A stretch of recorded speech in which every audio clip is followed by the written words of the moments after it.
satisfied that you understand it, then it's a passing grade. Yeah, for imperfections, there will be small deductions here and there just to indicate that there's some imperfections. But I mean, instead of getting 100, you get 98 or 95 or whatever. That's A's and A. It doesn't matter. Okay. And into this final formula, obviously the numbers with metric units will go into that formula. All right. So this is how it is done. And then you end up getting, once again, 8 seconds at the end. All right. So going back to, okay, Rosanna, I will have to interpret what you're saying because I'm not clear what it is. I'm guessing that what I'm about to say is probably going to answer that question. Guys, this requires practice.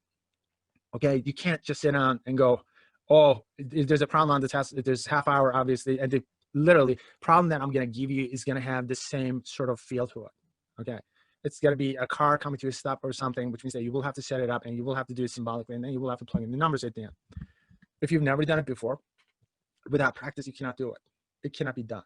All right. It's like learning to walk and talk. It takes time. It takes practice. Just watching people talk and watching people walk or not watching people drive a car is not the way you learn this stuff. Physics is the same way. The math is the same way. All right. So I want you to practice it. Okay. So now that you've seen it, just go back, check to see if you can do the algebra on your own while you're watching it next time around. And then I'm going to give you a sample problem similar to what's going to be on the test. I'm going to post this sometime today and check to see if you can do the same problem. All right. Some practice problems. All right. Just practice it. This is something that you need to practice. All right. It's 10 o'clock. Okay. What time is it now? Okay. Yeah. For feeding time. All right, so practice. And the other thing that I want you to know, okay, because I know you guys are getting scared. Normal.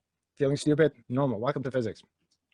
If you're not feeling stupid, it's not physics. I do physics at my level. I feel exact same frustration, exact same confusion, exact same feelings, okay? Except the difference is I probably have a much higher tolerance to pain. And some people enjoy pain, let's say, okay? The confusion, it agrees with me. I kind of love problem solving. All right, so what seems like a lot of work right now, it's fine because algebra, trig, all that stuff is useful. So you could see how the problems are being solved in real life. So I want you to have an experience of it. None of you guys will be using physics to this level mathematically. And then what's going to happen is the numbers stop making sense. In motion, the numbers make sense. But when we get into other topics, I'll go easy on the math. It's going to be more conceptual. You guys will become more comfortable. And just stick with that. Things will work out. This is not my first run around the block, guys. It's going to work out. Stick with it. Get confused. Try to solve the problems. Just do your best. There are upgrade tests, this and that. In the long run, things will work out as long as you don't give up. All right, so moving forward, let's move on to something that has some weight. Let's talk about weight. It's the gravitational force acting on a mass, guys. It's the force of gravity acting on a mass is known as weight. That's the definition of it. Weight is the force of gravity acting on an object. All right, so here's a Newton's apple. When you drop it, it accelerates. Accelerates because there's a force acting on it. All right, and it accelerates under the influence of gravity, right? So gravity is pointing in the downward direction. So which means that this A becomes G. All right, so the gravitational acceleration acting on this mass is going to become its weight. That's what it means. So force of gravity is what gives you a weight. So force of gravity acting on this mass is going to become its weight. So W is your weight, M is your mass, G is the acceleration due to gravity, and that's it. Okay, now it gets kind of weird. The reason why I say it gets weird, all right, so mass accelerating at a rate of G is going to give you a weight, right? That's it. So the G is, you know what G is, it's going to be 10. It's going to be 10. Wow, it's accelerating. All right, it's got force of gravity acting on it. The gravity is making it accelerate at a constant rate, and the measure of gravity becomes its weight. Okay, so while it's accelerating at a rate of 10, yeah, it's got weight, right? But now it stopped accelerating. All right, so it stopped accelerating. There's no acceleration in the up or down direction. So does this mean that this thing becomes weightless? Okay, because we had a clear definition of weight in the weight equation. G is 10, but now it's not accelerating. The acceleration is 0. Okay, does this mean that it's weightless? Remember, guys, 0 times 1 is 0, 0 times 100 is 0, 0 times 1,000,000 is 0, 0 times 10 is 0, 0 times this ball is 0, 0 times mass is 0, which means that the weight has to be 0 at this point, right?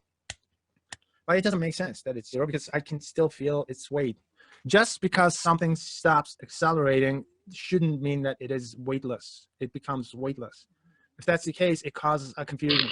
Case in point. Clean lift will now. I don't know. This thing is, how heavy is it? 6 times his body weight. This day he's attempting 1,500 pounds. 1,500 pounds. 6. It's not accelerating. All right. So the definition of weight is mass times the gravitational acceleration, which means that it's going to be 10 times your mass becomes your weight. Except this acceleration of this thing is 0. So 0 times mass has to be 0. So which means that this needs to be weightless. But all of a sudden, when you try to lift it, times his body weight. He clears it easily. But ever the competitor, Stephen adds some more weight. A measly 10 pounds.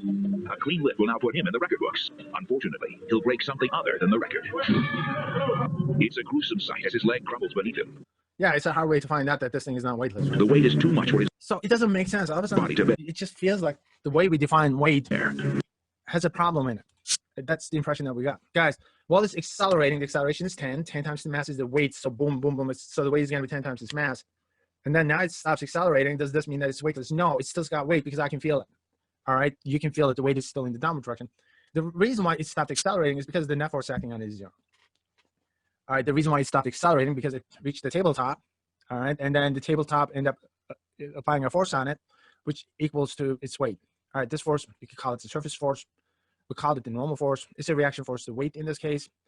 And so what happens, the net force becomes 0 at some point when it reaches the surface. So here's an apple. It's going to accelerate until it reaches the surface. And then as soon as it reaches the surface, what happens? Because it's pressed up against the surface is going to apply the same force back on it.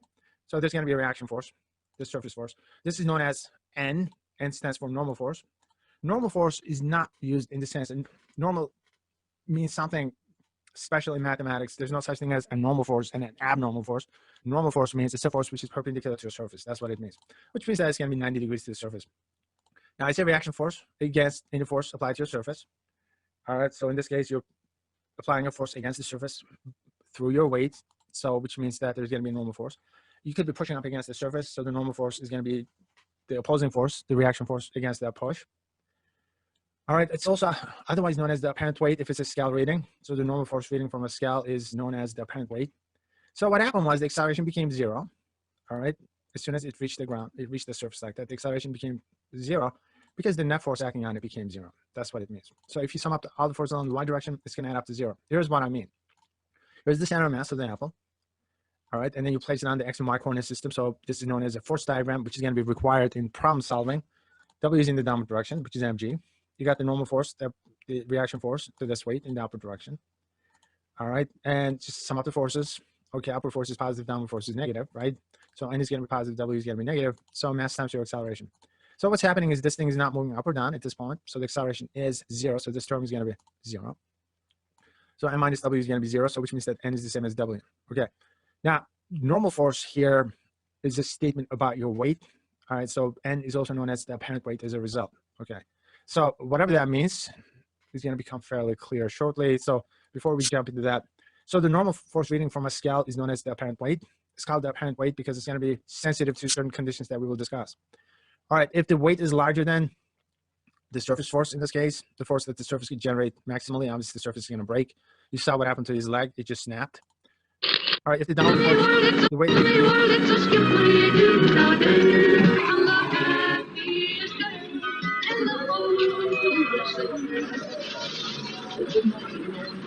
Hello, sunshine. Sleepy, hey. Make room for shoes. The world's biggest shoe store is here. Nordstrom. All right, so it's called apparent weight.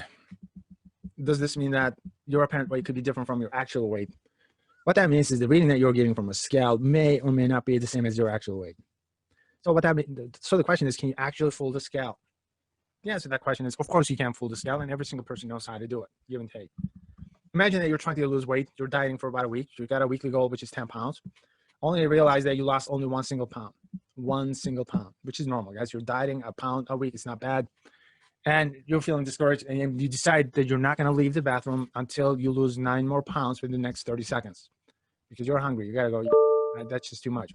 Is there any way you can lose 9 more pounds within the next 30 seconds?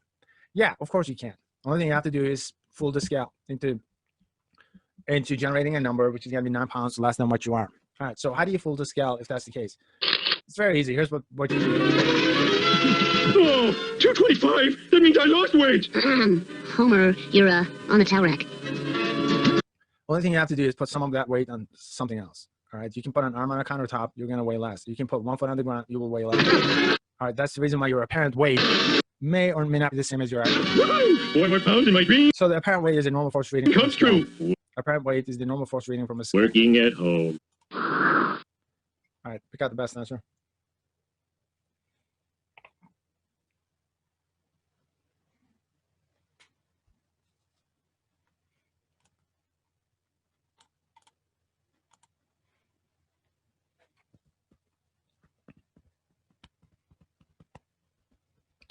All right, so normal force is, okay, it's, oh, this is interesting. Okay, I see two B's, I see an A. All right, I got news for you. It's either A or B, so let's cover both of them.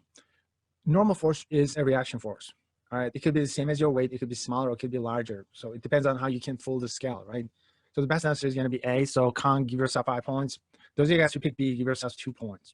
All right, so it's a reaction force. It's going to come into existence when there's a push against the surface. It's going to be a reaction force to any force against the surface in that sense. So A is the best